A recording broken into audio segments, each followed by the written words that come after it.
Hello everyone, आज हम लोग देखेंगे पंचायती राज सिस्टम के आर्टिकल्स को। ये पार्ट 9 में मेंशन है, राइट। तो स्टार्ट करते हैं। आर्टिकल 243। आर्टिकल 243 में क्या है? ये पंचायत की डेफिनेशन के बारे में बात करता है, राइट। तो याद कर लेना है आर्टिकल 243, ठीक है। तो यहाँ तो इसी से तो स्टार्ट हो रहा है, तो ये तो आपको ईजिली याद हो जाएगा। नेक्स्ट आर्टिकल है आर्टिकल 243A, और ये रिलेटेड है ग्राम सभा के बारे में बात करता है, राइट।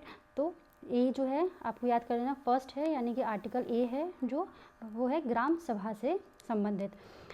नेक्स्ट आर्टिकल है आर्टिकल 243B, और इसमें है कॉन्स्टिट्यूशन ऑफ पंचायत, राइट। अब बी से कैसे याद करेंगे? बी मतलब बी से बा होता है ना, बी बा, ठीक है। तो बा से मतलब बनाना, ठीक है।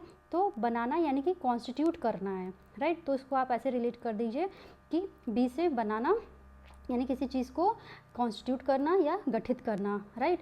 तो बी हो गया आर्टिकल कॉन्स्टिट्यूशन ऑफ पंचायत से संबंधित।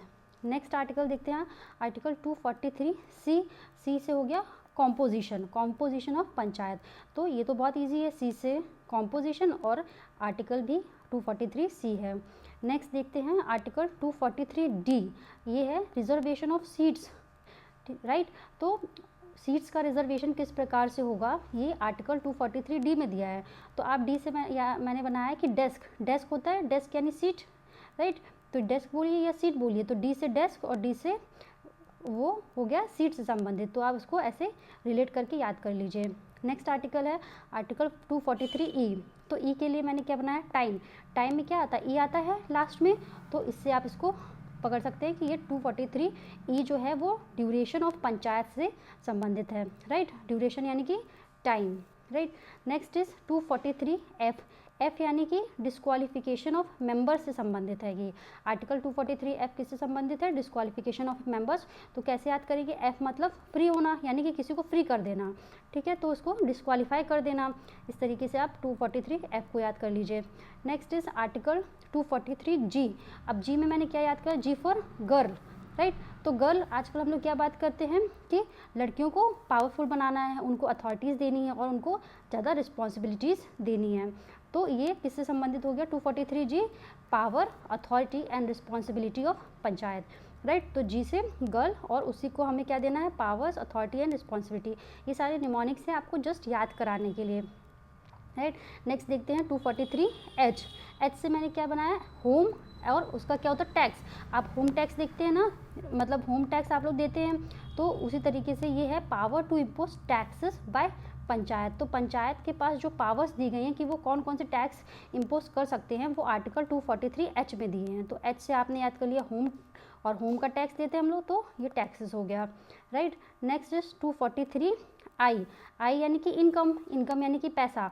तो स्टेट फाइनेंस कमीशन का गठन वगैरह और इनकी पावर्स वगैरह इसमें आर्टिकल 243I में है, राइट। तो आई से इनकम यानी कि पैसा, तो पैसा यानी कि स्टेट फाइनेंस कमीशन की बात आएगी, ठीक है। तो ये हो गया, राइट। आर्टिकल 243J में क्या होता है कि audit of accounts by CAG, ठीक है। अकाउंट्स का जो ऑडिटिंग होगी वो आर्टिकल 243J में दिया है। तो जे से क्या होता है? जज, राइट। तो जज लोग करते हैं ना ऑडिट, तो इस तरीके से ये हो गया article 243J, audit of account, right. Next देखते हैं 243K। अब के लिए मैंने क्या बनाया? काइट यानी कि पतंग, ठीक है। तो आप ये ऐसे बना लीजिए कि पतंग है, एक चुनाव चिन्ह है किसी भी पार्टी का, तो काइट तो चुनाव चिन्ह है, तो ये इलेक्शन ऑफ पंचायत से संबंधित है। नेक्स्ट देखते हैं आर्टिकल 243L। तो एल से मैंने बताया कि ये लद्दाख यूनियन टेरिटरी है ना, तो ये आर्टिकल 243L किससे संबंधित है? Application to UTs. जो पंचायत के जो भी क्लॉज या फिर जो भी लॉज हैं वो यूटीज़ में किस प्रकार से एप्लीकेबल होंगे, वो आर्टिकल 243L में दिया हुआ है। तो ये आर्टिकल 243M देखते हैं। एम यानी कि माँ से मना करना। तो इसमें क्या है? Exemption of certain areas from application of part 9, यानी कि कुछ एरियाज़ को एग्जेम्प्ट किया गया है कि यहाँ पे पार्ट 9 यानी कि पंचायती राज सिस्टम लागू नहीं होगा, ठीक है। जिसमें कि कुछ शेड्यूल एरियाज़, ट्राइबल एरियाज़ वगैरह आते हैं, कुछ अलग से स्टेट्स होते हैं, तो उसमें ये हो गया। तो एम से हो गया मना करना, और ये हो गया एग्जेम्पशन, ठीक। तो राइट, तो आर्टिकल 243N किससे संबंधित है?